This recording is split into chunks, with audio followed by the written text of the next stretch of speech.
Jai Hind student. Now today we discuss class 11 chapter 3rd election and representation.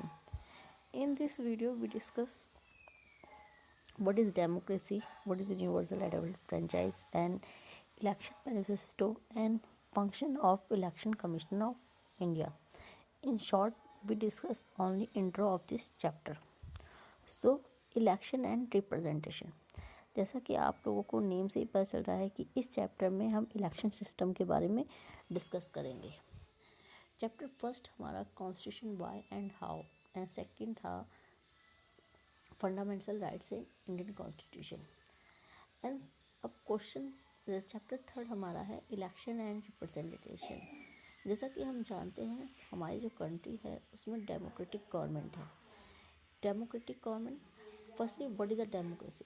Democracy is the government of the people, for the people and by the people.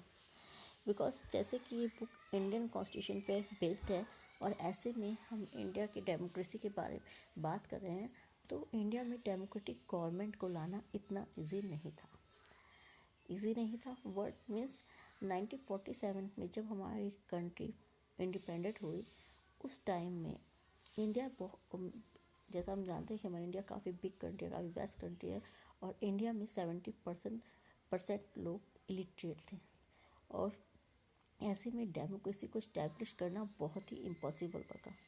जब 1947 में हम independent हुए तब हमारे PM Pandit Nehru ने घोषणा की हम डेमोक्रेसी को अडॉप्ट करेंगे। ऐसे में जितने भी क्रिटिक्स थे ऑल वर्ल्ड्स के, उन्होंने कहा बिकॉज इंडिया में डेमोक्रेसी ज़्यादा टाइम तक वर्क नहीं कर पाएगी, बिकॉज बहुत सारी हमारी ऐसी नेबरिंग कंट्री थी जहाँ पे डेमोक्रेसी और मिलिट्री सिस्टम कंटिन्यू आता रहा, चाहे वो पाकिस्तान हो गया, चाहे बांग्लादेश हो गया, चाइना में वन पार्टी सिस्टम, वहाँ पे कहीं भी डेमोक्रेसी को प्रॉपर वे में इस्टेब्लिश नहीं किया है। बट इंडिया आज वर्ल्ड की सबसे बड़ी डेमोक्रेटिक कंट्री है जहाँ पे 71 ईयर अप्रॉक्सली भी आज डेमोक्रेसी प्रॉपर वे में वर्क कर रही है।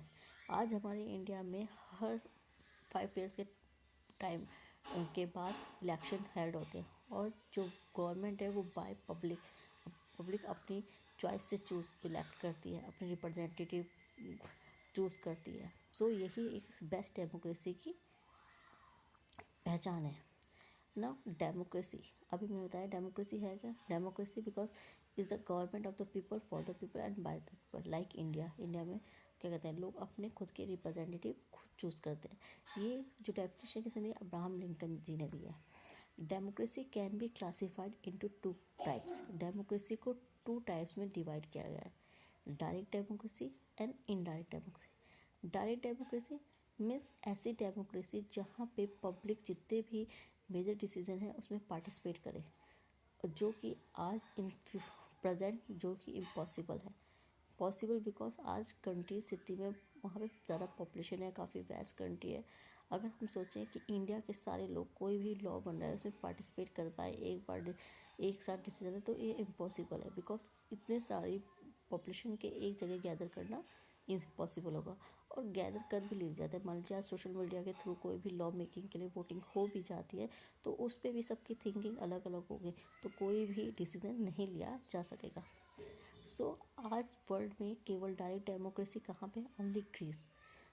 और इंडिया में लोकल गवर्नमेंट में पंचायती इलेक्शन में हम डायरेक्ट डेमोक्रेसी को देख सकते हैं। नाउ इनडायरेक्ट डेमोक्रेसी, आज ऑल इंडिया में जो इनडायरेक्ट डेमोक्रेसी है वो अडॉप्ट की गई है। मीन्स इसको रिप्रेजेंटेटिव डेमोक्रेसी भी बोला जाता है। मीन्स हम इलेक्शन में अपने रिप्रेजेंटेटिव को चूज़ करते हैं और वो हमारे बिहाफ पे डिसीजन लेते हैं। नाउ यूनिवर्सल एडल्ट फ्रेंचाइजी, अब जो इंडिया है उनकी जो डेमोक्रेसी है उसकी वो सबसे डिफरेंट है बिकॉज हमारे इंडिया में जितने भी, चाहे हम किसी भी कास्ट क्रीड रिलीजन से सभी को वोटिंग करने का राइट है और सभी को अपने रिप्रेजेंटेटिव को चूज़ करने का राइट दिया गया है। इसको बोला गया universal adult franchise.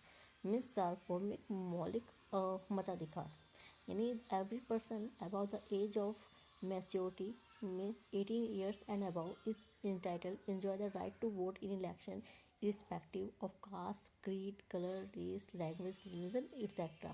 Means country के जितने भी लोग होंगे, जो भी एडल्ट हैं जिनकी 18+ है, उन सबको वोटिंग का राइट दिया जाएगा। बिफोर और आफ्टर इंडिपेंडेंट 1947 के बाद मीन्स 1950 में जब इलेक्शन कमीशन बनाया गया, तब ये जो एडल्ट की एज थी 21 थी, बट 1989 में अमेंडमेंट करके इसको रिड्यूस करके 18 ईयर्स कर दिया गया। Now election manifesto. अभी मैंने बताया डेमोक्रेसी क्या है, डेमोक्रेसी टाइप, और इंडिया में वोटिंग का जो मीन्स पॉलिटिकल राइट है वो किसको दिया गया, हमारे इंडिया में किस सबको वोटिंग राइट दिया गया जो 18 और 18+ है।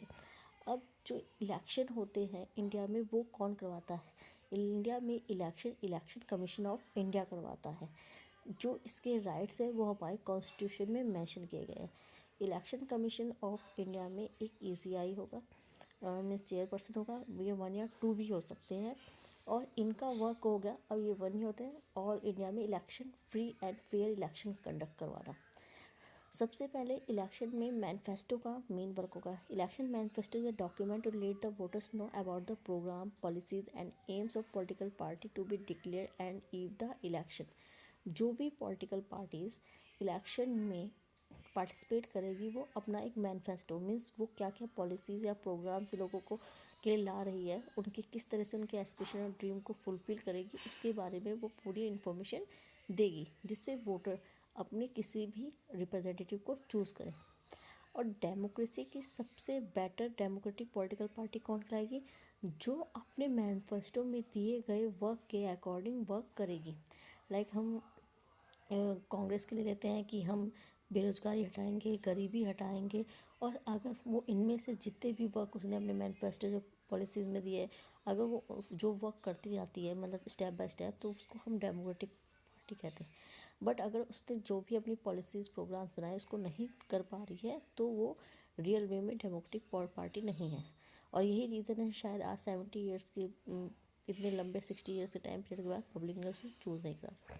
बट जो पार्टी अपने मैनिफेस्टो में जो वर्क दे रही है और वो कर रही है, तो वो राइट डेमोक्रेटिक। लाइक हम आए दिन आजकल बीजेपी की कोरोना टाइम में बहुत बुराई भी सुन रहे हैं कि कोई वर्क नहीं कर रही है, लेकिन अगर हम बीजेपी की किसी भी बुक को उठाएं उसमें देखें जो उसने मैनिफेस्टो पे अपने प्रोग्राम्स बताए थे, लाइक चाहे वो एक हिंदू रिलीजन से बेस्ड हो, लेकिन जो जो उसने कहा था वो चीज़ें उसने करी हैं।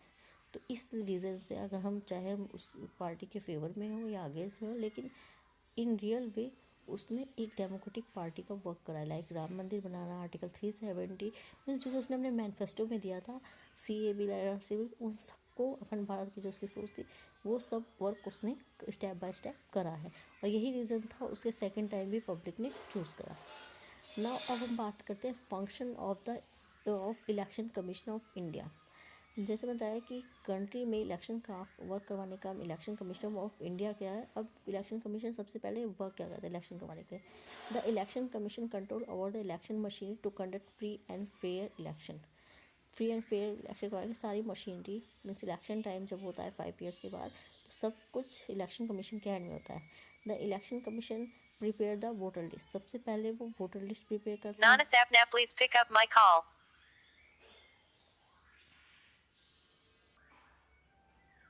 सबसे पहले वो वोटर लिस्ट प्रिपेयर कराता है। उसके बाद the election commission provide the election symbol of the political party as well independent candidate. इसके बाद जितनी भी पॉलिटिकल पार्टीज इलेक्शन में पार्टिसिपेट करती हैं उन सबको सिंबल देने का काम। इसके बाद इलेक्शन को हेल्ड करवाने, इलेक्शन की डेट और डिक्लेयर करने का टाइम, इलेक्शन में वोटिंग होने के बाद उनको काउंट करने का टाइम, और जो भी पार्टी मेजोरिटी में जीती हो उसके डिक्लेरेशन, उसके रिजल्ट डिक्लेरेशन, ये सब काम इलेक्शन कमीशन ऑफ इंडिया को होता है। और इसमें कोई भी चाहे रूलिंग पार्टी होती है चाहे अपोजिशन, कोई भी इंटरफेयर नहीं कर सकती, because election commission of India को इतनी पावर दी जाती है कि इलेक्शन के टाइम में जो पावर होती है, जो भी एडमिनिस्ट्रेशन होगा वो किसके वर्क को, किसके ऑर्डर को फॉलो करेगा, इलेक्शन कमीशन ऑफ इंडिया के ऑर्डर को फॉलो करेगा। Now thank you student, in next video we discuss how many types of election